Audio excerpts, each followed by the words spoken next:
అందరికీ నమస్కారం. గురుతత్వం ప్రేక్షకులకు విజ్ఞప్తి. జీ తెలుగు ఓంకారం వీడియోస్ మరియు గురుతత్వం ఛానల్ వీడియోస్‌తో ఫేక్ యూట్యూబ్ ఛానల్స్ మరియు ఐడీలు క్రియేట్ చేసి మిమ్మల్ని గురూజీ పేరు చెప్పి మోసం చేస్తున్నారు. గురూజీ ఎప్పుడూ ఫోన్ కాల్స్‌లో జాతకం చెప్పరు.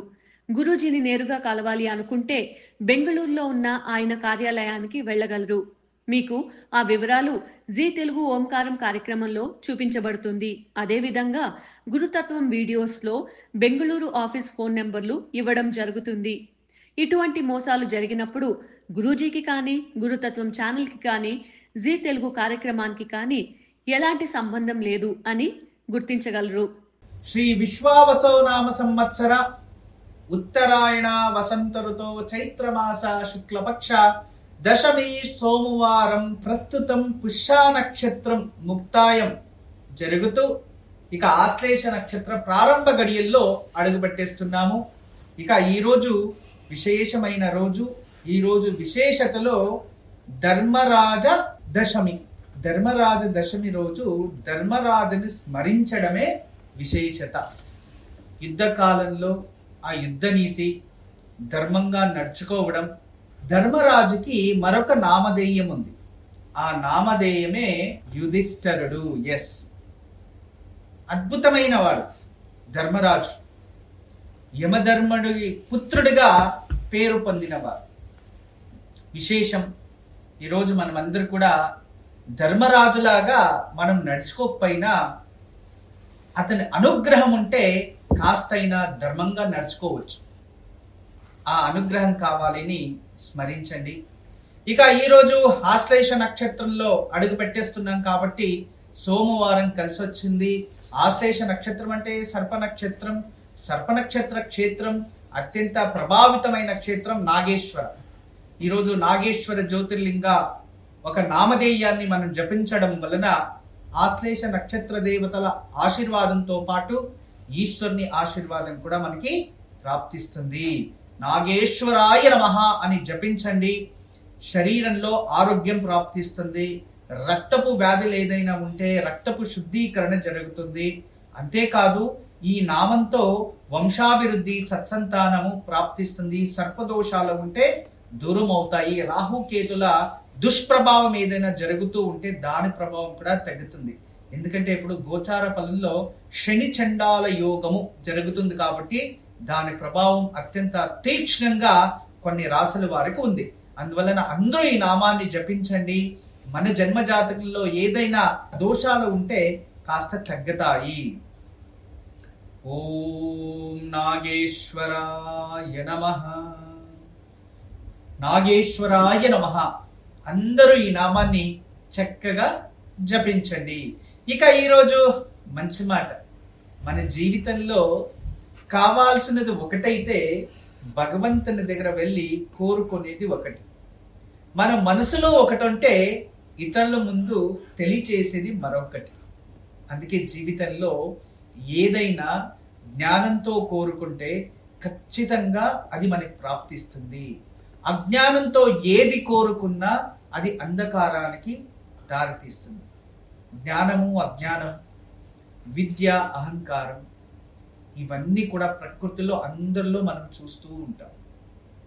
జీవితంలో ఒకటి గుర్తుపెట్టుకోండి, మీరు ఎక్కడున్నారు, మీ తోడు ఎవరున్నారు అనే దాన్ని బట్టి మీ గౌరవం పెరుగుతుంది. ఒక పుష్పాన్ని చెట్లో ఉండేటప్పుడు దాన్ని మనం పట్టించుకో. అదే పుష్పాన్ని దేవుడ పాదాల దగ్గర ఉంటే ఆ పుష్పం దొరికితే చాలు అని కోరుకుంటూ ఉంటాం.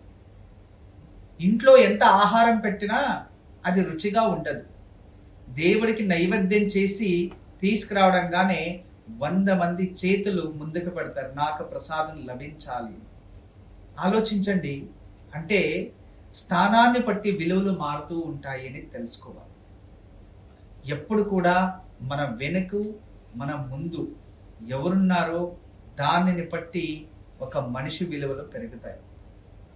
ఏదైనా కానీ సజ్జనుల సహవాసంతో మరింత గొప్ప గౌరవం, మరింత మంచి మర్యాద మరియు ప్రజల్లో ఒక విశ్వాసం పెరుగుతుంది.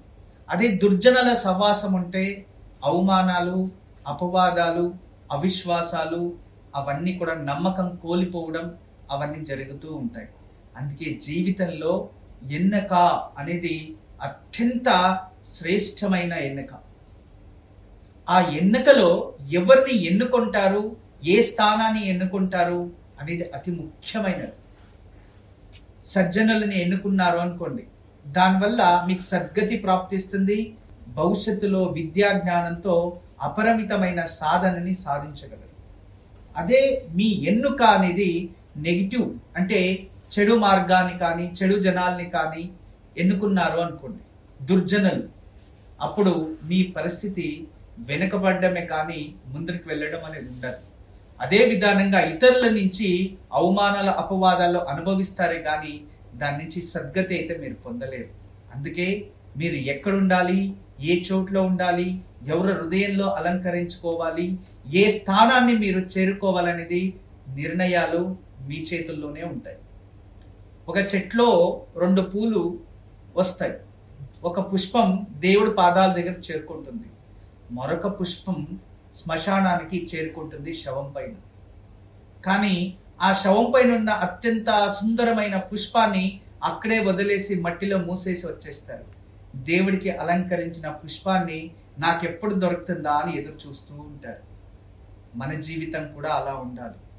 మనము ఏ స్థానాన్ని అలంకరిస్తాము అనేది మీ చేతుల్లో ఉంది, మీరు నిర్ణయించండి. దీనికి సంబంధించినట్టుగా ఒక చిన్న కథ తెలియచేస్తా, వినండి. అన్నా తమ్ముళ్ళు 2 ఉంటారు, రైతు కుటుంబాలు, వ్యవసాయం కష్టపడి చేస్తూ ఉంటారు, కుటుంబాన్ని పోషిస్తూ ఉంటారు. అనుకోకుండా ఆ ఊరిలో ప్రకృతి వికోపం జరిగి చనిపోతారు. చనిపోయి వాళ్ళు చాలా మంచి వాళ్ళు చనిపోతారు. చనిపోయిన తర్వాత ఆ 2 ఆత్మలు ఇక ప్రయాణం చేస్తూ ఉంటాయి. ఆ సమయంలో భగవంతుడు అడ్డొస్తాడు. వాడికి భగవంతుడు అడ్డొస్తానే, నమస్కారము నారాయణ, మాకి ఎంత అదృష్టం అంటే నీ దర్శనం అయింది అంటే, అవునవును, భూమాత వల్ల ప్రకృతి వికోపం వల్ల ఆ ప్రకృతి యుద్ధంలో మీరు మరణించారు, మీది అపమృత్యు, అందుకే మీకు సద్గతి ఇవ్వాలని నేను వచ్చాను. ఇలాగే చాలా మందికి సద్గతి ఇవ్వడానికి వెళ్తున్నాను. ఇప్పుడు మీ దగ్గరికి వచ్చాను. మీకు ఏం కోరికలు ఉన్నాయి చెప్పండి, వచ్చే జన్మలో అవి జరిగేలా చేస్తాను అంటే అన్నా తమ్ముళ్ళు 2 ఉంటారు. మొదటి ఆయన, అయ్యా నారాయణ, ఉండేదానికి 4 ఎకరాల భూమి ఉంది, ఉండేదానికి కాస్త భూమి ఉండే, మేము సంపాదించి అందరికీ పంచిందే సరిపోయింది జీవితంలో, నేనైతే మిగిలించుకుంది ఏమి లేదు, నా కష్టమే నాకు మిగిలింది, వచ్చే జన్మలో అందరూ నాకు డబ్బులు ఇచ్చేసి వెళ్ళాలి, నా నుంచి ఎవ్వరు డబ్బులే స్వీకరించకూడదు, అంత గొప్ప జీవితం నాకు కావాలి అని కోరుకున్నాడు. తథాస్తు అన్నాడు. రెండో తమ్ముడు ఉంటాడు, రెండో ఆయన ఉంటాడు, పెద్దన్నయ్య. ఆయన్ని, అయ్యా నీకేం కావాలి కోరిక చెప్పు అంటే, స్వామి నాకు మంచి భూమిని ఇచ్చావు, ఎంత పచ్చరికాన్ని ఇచ్చావు, ఎప్పుడు వ్యవసాయం ఉండేది, మంచి నీటి సాగు ఉండేది, దానివల్ల వచ్చిన లాభంతో ఎంతో మందికి అన్నము నీరు ఆహారాన్ని పంచాను, కానీ ఎవరికి కూడా పూర్తి న్యాయం చేయలేకపోయాను స్వామి. ఎవరైనా ఆకలితో వస్తే దవస ధాన్యాలు ఉండేటప్పుడు ఇచ్చేవాడిని, లేదంటే ఇంట్లో ఉన్న మజ్జిగ నీరు ఇచ్చే పంపించేవాడిని. వచ్చే జన్మలో అయితే ఎవరికైనా దానం చెయ్యడానికి నా దగ్గర ఎంత మంది వచ్చినా దానం చేసేంత నాకు శక్తి నీవు స్వామి అని నమస్కరించాడు. తథాస్తు అన్నారు. వచ్చే జన్మలో 2 పుట్టారు. పుట్టిన తర్వాత మొదటివాడు చిన్నవాడు జన్మించాడు. జన్మించి అతని జన్మ ఎలా ఉండేది తెలుసా? అందరూ అతనికి ఇచ్చేసి వెళ్ళేవారు, అతని దగ్గర ఎవరు తీసుకునేవాడు కాదు. ఎందుకంటే అతను భిక్షకుడిగా జన్మించాడు. ప్రియ అనుకుంటారు, ఎత్తి ముందుగా తమ్ముడు జన్మిస్తాడు. జన్మించి వచ్చిన వాళ్ళంతా అతను డబ్బులు ఇస్తాడు. ఆయన చెయ్యి చాపితే చాలు అందరూ డబ్బులు వేసేసి వెళ్ళేవారు. అటువంటి యోగంలో జన్మించాడు. కానీ అతని నుంచి 1 రూపాయి కూడా ఇతరులకి వెళ్ళేది కాదు. అతని జీవితం ఎలా ఉందంటే మంచి భిక్షకుడిగా అయిపోయాడు. అంటే భిక్షకుడిగా జన్మించాడు. భిక్షకుడు ఏంటి, వచ్చిన వాళ్ళంతా డబ్బులు వేసి వెళ్తూ ఉంటారు, అతని దగ్గర ఎవరు డబ్బులు తీసుకోడు కదా. భిక్షకుడి దగ్గర డబ్బులు తీసుకున్నవాడు ఇంకా మరింత భిక్షకుడు అయితేనే తీసుకుంటాడు, లేకపోతే లేదు. అలా భిక్షకుడిగా జన్మించి ఆ రాజ వైభోగాలతో వ్యసనాలు పాలై జీవించుకొని ఉండిపోయాడు. వెనుక ముందు ఏమి లేదు, ఇక అలా బతికేశాడు. జీవితాంతం భిక్షకుడే. అదే అన్న జన్మించింటాడు కదా ఇంకో కుటుంబంలో. పుట్టుకతోనే ఒక మంచి కుటుంబంలో జన్మించాడు. వ్యవసాయ పొలాలు ఉండేవి, వ్యవసాయం చేసేవాడు. ఆ వచ్చే లాభాలు, దవస ధాన్యాలు, వాళ్ళ ఇంటికి ఎవరు వచ్చినా కూడా అన్నదాసోహం జరిగేది. రోజు భోజనం పెడుతూ వచ్చేవాడు. రోజు రోజుకి అతను వ్యవసాయం చేస్తూ ఎంతో మందికి ఆదర్శంగా బతుకుతూ, ఎంతో మందికి రోజు కూడా అన్నదాసోహాలు చేస్తూ మంచి పారిశ్రామికవేత్త అవుతారు. ఒక మంచి పెద్ద ఎత్తున వేల మందికి ఉద్యోగం ఇచ్చే ఒక పరిస్థితిలో ఎదిగేశాడు. అతను రోజు రోజుకి ఎంత దాన ధర్మం చేస్తున్నాడో అంత అభివృద్ధి అవుతూ ఉన్నాడు. కానీ అతను కోరుకుంది ఏంటంటే, ఎప్పుడు ఎవరు వచ్చినా మన ఇంటికి వాళ్ళు ఉత్త చేతుల్లో పోకూడదు, వాళ్ళకి నేను సహాయం చేసే శక్తి కావాలి అనుకున్నాడు. ఈరోజు అంత గొప్ప వ్యక్తిగా మారిపోయాడు. ఎవరైతే స్వామి నాకు వచ్చే వాళ్ళంతా డబ్బులు ఇచ్చేసి వెళ్ళాలి, ఎవ్వరూ నా దగ్గర తీసుకోకూడదు అన్నాడు, భిక్షకుడిగా జన్మించాడు. చూసారా, జీవితంలో మనకి కావాల్సినది ఒకటి, మనం కోరుకున్నది ఒకటి. అందుకే దేవాలయాలు, దేవుడి దగ్గర వెళ్ళి మీరు ఏ కోరిక కావాలనేది ఫస్ట్ మీరు మానసికంగా జ్ఞానంతో నిర్ణయం చేసుకోండి. భగవంతుడు కూడా ఆ వరాలు ఇవ్వడానికి ముందు ఆ తపస్విని అడుగుతాడంట, నీకు ఏం వరం కావాలి అని. ఎందుకంటే ఆ వరం పొందడానికి అతనికి అర్హత ఉందా, మానసిక స్తోమత ఉందా లేదా అని భగవంతుడు పరీక్షించే ఇస్తాడు. అందువలన భగవంతుని దగ్గర మీరు ఏమైనా కోరుకోండి, అది మీకు అర్హత అయి ఉండాలి, అలంకారికంగా ఉండాలి. దానివల్ల మీకు, మీ కుటుంబస్తులకి, ఇతరులకి కూడా అది అందంగా కనబడాలి, సంతోషంగా ఉండాలి. అటువంటిది కోరుకుంటే పంచభూతాల్లో ఏదైనా మనకి ప్రాప్తిస్తుంది. ఇక మన సంప్రదాయం, భగవంతుడికి పుష్పాలతో పూజిస్తాం, జలంతో ఇక అభిషేకం చేస్తూ ఉంటాం, ఇక ధూపాలతో ధూపమిస్తూ ఉంటాం, ఇక కర్పూర ఆరతి వెలిగిస్తూ ఉంటాం, నైవేద్యాన్ని పెడుతూ ఉంటాం. ఇవే కదా పంచోపచార పూజలు అంటే పంచభూతాల్లో ఉన్న ఉపచారాలని దేవుడికి సమర్పించుకుంటున్నాం. ఇదే ఒక పూజ. భవిష్యత్తులో ఈ కాలంలో ఎలా అయిపోయిందంటే, జన్మించిన యజ్ఞం, మరణించిన యజ్ఞం, మధ్యలో ఏ దోషాలు వచ్చినా యజ్ఞాలే. యజ్ఞ యాగాదులు అన్నిటికీ ఆచరిస్తూ ఉంటే దాని విలువలు తగ్గిపోతూ ఉంటాయంట. పూర్వంలో దశరథ మహారాజు గురించి మీకు తెలుసు. ఎంతో మంది ఋషులు, మహర్షులు ఎంతెంతో మందే ఉండేవారు. కానీ ఎవరి చేతి నుండి చేయిస్తే పుత్ర సంతానం ప్రాప్తిస్తుంది అని తెలుసుకొని దానికోసం జ్యేష్ఠ పుత్రికనే త్యాగం చేస్తే తర్వాత ఒక ఋషి వచ్చి ఆచరిస్తే సంతానం ప్రాప్తించింది. అంటే వేరే ఋషులకి అది వర్తించదా? ఆలోచించండి. అందుకే జాగ్రత్తగా వినండి. జన్మించిన దోషాలుంటాయి, యజ్ఞం, మరణించిన దోషాలుంటే యజ్ఞం చెయ్యాలి. ఇక మధ్యలో ఏ దోషాలున్నా యజ్ఞ యాగాదులు చెయ్యాలి. ఇవే మనం ఇప్పుడు పాటిస్తూ ఉన్నాం కదా, ఇవి పాటిస్తూ ఉన్నాం. అయితే యజ్ఞం చెయ్యాలా అంటే కూడా అర్హత ఉండాలి. యజ్ఞాన్ని చేయించడానికి అర్హత ఉండాలి. బ్రహ్మజ్ఞానంతో కలిగిన వాడు మాత్రమే యజ్ఞాన్ని ఆచరించాలి. లేదు అంటే మన ఇతిహాసంలో ఉండేదే ఇది. లేదు అంటే ఎంతో మంది మహర్షులు ఉండేవారు. అప్పుడు వశిష్ఠులు ఉండేవారు, ఆయనకు మించిన గురువు ఎవరున్నారు? విశ్వామిత్రులు ఉండేవారు, ఆయనకు మించిన గురువు ఎవరున్నారు? వేద వ్యాసులు ఉండేవారు, వాళ్ళకి మించిన గురువులు. వీళ్ళు ఎవ్వరూ చెయ్యనిది ఋషిశృంగుడే చేస్తేనే జరుగుతుంది అని. ఎందుకంటే ఆ అర్హత ఆయనకే ఉండింది. అలా ఏ యజ్ఞం ఆచరించాలి అంటే ముందుగా వాళ్ళ అర్హత ఉండాలి.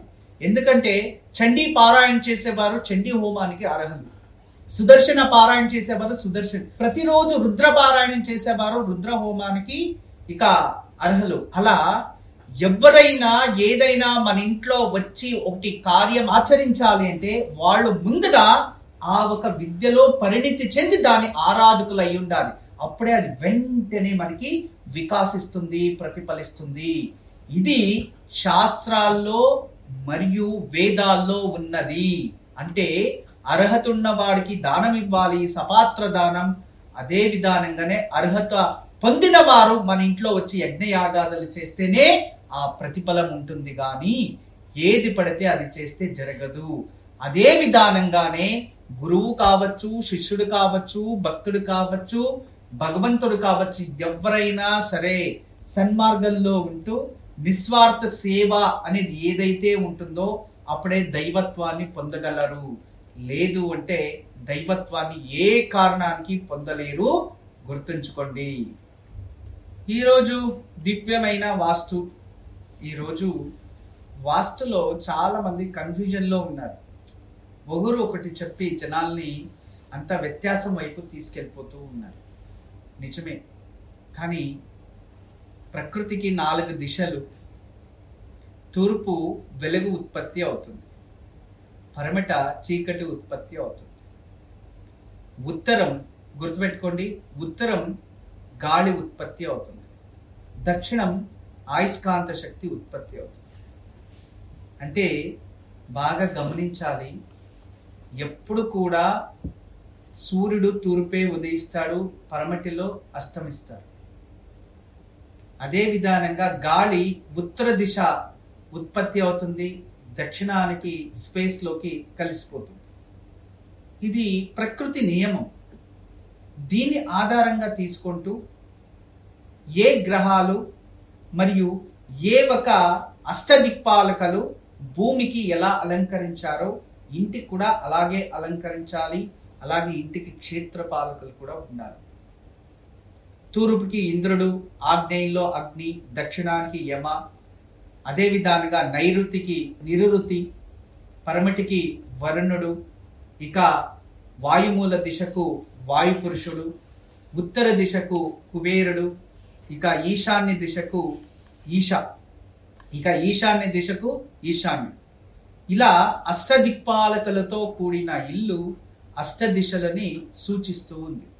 దానికి తగినట్టుగానే మనము వాస్తుని డిజైన్ చేసుకోవాలి. ఆర్కిటెక్ట్ ఉంది అనో, లేదో ఇంకేదో ఉంది అనో, లేదో జాగా ఉంది అనో, లేదో ఇంట్లో ఏం చెయ్యలేము అనే పరిస్థితుల్లో ఎక్కడదక్కడ మార్చేస్తూ ఉంటారు. దయచేసి నార్త్ ఈస్ట్ కార్నర్లో నైరుతిలో ఎగ్జాక్ట్లీ అసలు ఉండేకూడదు, దీన్ని కూడా గమనించాలి. అయితే ఆగ్నేయంలో మరియు వాయుల్లో వాటర్ సోర్స్ వెళ్ళచ్చు, తప్పేం లేదు. కానీ మీరంతా ఒకటి గమనించాలి, ఇంట్లో ఈశాన్య దిశలో ఏదైనా వాస్తు దోషం ఉంది అంటే పిల్లలు డిప్రెషన్కి వెళ్తారు, ఉద్యోగ నష్టాలు జరుగుతాయి వాళ్ళకి. అంతేకాదు పిల్లలకి అంటే వివాహం కాని వాళ్ళకి విశేషంగా ఈశాన్య దిశ దోషం ఉంటే డిప్రెషన్, ఎడ్యుకేషన్ లో నష్టాలు జరుగుతాయి. ఎంత కష్టపడినా వాళ్ళు అనుకోంది సాధించలేకపోతారు. అందువల్ల ఈశాన్య దిశలో ఏదైనా సమస్య ఉంటే దయచేసి దాన్ని వెంటనే రెడీ చేసుకోవడానికి ప్రయత్నించండి. కానప్పుడు ఇంట్లో పిల్లలు చదివే చోటు ఒక శ్రీవాస్తు యంత్రాన్ని వాడికి తగిలించండి. దాని ఎఫెక్ట్ వల్ల అయినంత వరకు కాస్త మార్పు అనేది వస్తుంది. అంత మాత్రం నేను దీంట్లో మీకు సహాయం చేయగలను. రేపు మంగళవారం, ఏకాదశి గడియలు, విశేషమైన రోజు. రేపు మీరందరూ కూడా ఉదయం లేవగానే స్నానం చేసి మన ఇంట్లో సుబ్రహ్మణ్య స్వామి, షణ్ముఖుడు అంటాం, అటువంటి సుబ్రహ్మణ్య స్వామి విగ్రహం ఉన్న, షణ్ముఖుడు విగ్రహం ఉంటే యథాశక్తి పాలతో అభిషేకం చేసి నీలి పుష్పాలతో పూజించండి. ఇలా చేయడం వలన మన ఇంట్లో సత్సంతానము, సంతాన క్షోభ ఉన్నవారు సంతానం ప్రగతి అభివృద్ధి అవుతుంది. అంతేకాదు సంతానం నుంచి కుటుంబానికి మంచి పేరు ప్రతిష్ట గుర్తింపు వస్తుంది, సత్సంతానం ప్రాప్తిస్తుంది. రేపు సుబ్రహ్మణ్య స్వామికి సంతానం కోసం ఎవరైతే పూజిస్తారో వాళ్ళ ఖచ్చితంగా త్వరలోనే ఆ ప్రతిఫలాలు ప్రాప్తిస్తాయి. తప్పకుండా రేపు ఉదయం ఆచరించండి. ఈరోజు సాయంత్రం ఎర్రచందనం ఉంటే దాన్ని బాగా రుద్ది తీసి గణపతి విగ్రహానికి కానీ, లేదా గణపతి ఫోటో కానీ, లేదా తెల్ల జిల్లేడు వేరుతో తయారు చేసిన గణపతి, ఆ గణపతికి ఎర్రచందనం చక్కగా అలంకరించి ఆ గణపతిని భక్తి శ్రద్ధతో ఎర్రటి గన్నేరు పూలతో లేదో శ్వేతార్క పుష్పాలతో, శ్వేతార్క అంటే జిల్లేడు పూలతో, గరికతో, వీటితో యథాశక్తి పూజించి అర్చించి ఎర్ర అక్షతలు, పసుపు రంగు పుష్పాలు చేతిలో పట్టుకొని మీ పిల్లలకి మంచి ఎడ్యుకేషన్ మరియు మనకి విజయము ప్రాప్తించాలి అని చెప్పి సంకల్పం చేసి ఆ గణపతికి సమర్పించుకోవాలి. శక్తి గణపతి స్తోత్రము అని ఒకటి వస్తుంది. ఎవరైతే ఈరోజు శక్తి గణపతి స్తోత్రాన్ని పారాయణ చేసుకుంటారో వాళ్ళకి గణపతి ముందు కూర్చొని పూజించి తర్వాత పారాయణ చేయాలి. అలా చేస్తే శత్రుజయం, కోర్టులో విజయం ప్రాప్తిస్తుంది. మీరు ధర్మంగా ఏదైనా పోరాడుతూ ఉంటే మీ జీవితంలో గెలుపు సాధిస్తారు. బ్రహ్మోస్మి. అందరికీ నమస్కారం. ఈరోజు మీకు అందరికీ కూడా శ్రీవాస్తు యంత్రం గురించి పరిచయం చేయడానికి వచ్చాను. శ్రీవాస్తు యంత్రం మీరు చూస్తున్నారు. శ్రీవాస్తు యంత్రం. ఈ శ్రీవాస్తు యంత్రం ఈ విధానంగా 9 ఇంచెస్, ఇలా 9 ఇంచెస్, ఇలా 9 ఇంచెస్ ఉంటుంది. తదుపరి బ్యాక్ సైడు ఇలాంటి 9 చక్రాలు ఉంటాయి. ఫ్రంట్ ఈ ఒక గ్లోబ్స్లా ఒక 9 డాట్స్ ఉన్నాయి చూడండి, ఇలా 9. ఇది శ్రీవాస్తు యంత్రం అనేది ఒక కాస్మిక్ ఎనర్జీని అట్రాక్ట్ చేసుకుంటుంది. నెగిటివ్ ఎనర్జీని ఇంట్లో నుంచి బయటికి తరిమేస్తుంది. ఇది మీకు అందరికీ దానికి పరిష్కార మార్గంగా నేను ఇవి సూచిస్తున్నా. ఎందుకంటే చాలామంది పిల్లలు సరిగా చదువుతలేదు, ఇంకొకరు మా ఇంట్లో ప్రశాంతత లేదు, భార్యాభర్తల మధ్యలో సఖ్యత లేదు, దేవుడి గదిలో సరిగా పూజ చేయలేకపోతున్నా, ఇంట్లో ఏదో తెలియని బాధ అనిపిస్తుంది, మా ఇంట్లో ఎప్పుడు కూడా ఏదో తెలియని ఒక శ్మశానంకి వెళ్ళినట్టు అనిపిస్తూ ఉంటుంది, మా ఇంట్లో కలగానే ఉండదు ఎప్పుడు కూడా, ఇక మా ఇంటికి చాలామంది వచ్చిన వాళ్ళంతా వాస్తు దోషం అని చెప్తూ ఉన్నారు, మేము ఏం చేయాలి అని ప్రశ్నిస్తూ ఉండేవారు. వాళ్ళందరికీ కూడా ఒక మార్గోపాయం చాలా రోజుల తర్వాత రీసెర్చ్ చేసి ఇప్పుడు ఈ శ్రీవాస్తు యంత్రాన్ని మేము చూపిస్తున్నాం. ఈ శ్రీవాస్తు యంత్రాన్ని ఎప్పుడైతే ఎక్కడ ఫాల్ట్ అనిపిస్తుందో అక్కడ ఒక మేక కొట్టి తగిలించాలి, అంతే. పిల్లలు చదువుతా లేదు, చదివే రూమ్లో పిల్లలు ఏకాగ్రతగా చదవాలి అనుకుంటున్నారా, అక్కడ ఒకటి తగిలించండి. మీరు నిద్రించే ఒక రూమ్లో మాకు సరిగా నిద్ర వస్తా లేదు, పడుకుంటే చెడు కళలు వస్తున్నాయి, నిద్రించే గదిలో ప్రశాంతత లేదు అనిపిస్తుంది, అక్కడ ఒకటి తగిలించండి. లేదు ఎవరో వాస్తు దోషం అని చెప్పారా, ఇంట్లో వాస్తు దోషాని కోసం ఇంటి హాల్లో ఒకటి తగిలించండి. లేదా పూజ గదిలో ఏదో ప్రశాంతత లేదు, సరిగ్గా ఏకాగ్రత లేదు, మెడిటేషన్ చేయలేకపోతున్నా అంటే పూజ గదిలో ఒక మేక కొట్టి అక్కడ ఒకటి తగిలించండి. ఎక్కడైతే ఇంట్లో వాస్తు దోషం ఉంది అని ఎవరైనా చెప్తారో ఆ ప్రదేశంలో ఆ ప్లేస్లో జస్ట్ ఒక మేకు కొట్టి దాన్ని తగిలించండి, ఆ వాస్తు దోషం అక్కడి నుంచి వెళ్ళిపోతుంది. చాలా అద్భుతము, చాలా విశేషమైన శ్రీవాస్తు యంత్రం మీ వరకు తయారు చేయించాము. దీన్ని ఉపయోగించండి, దీన్ని లాభం పొందండి. నమస్కారం. వాస్తు యంత్రం సంప్రదించవలసిన నెంబర్లు 8844452344 040682766622.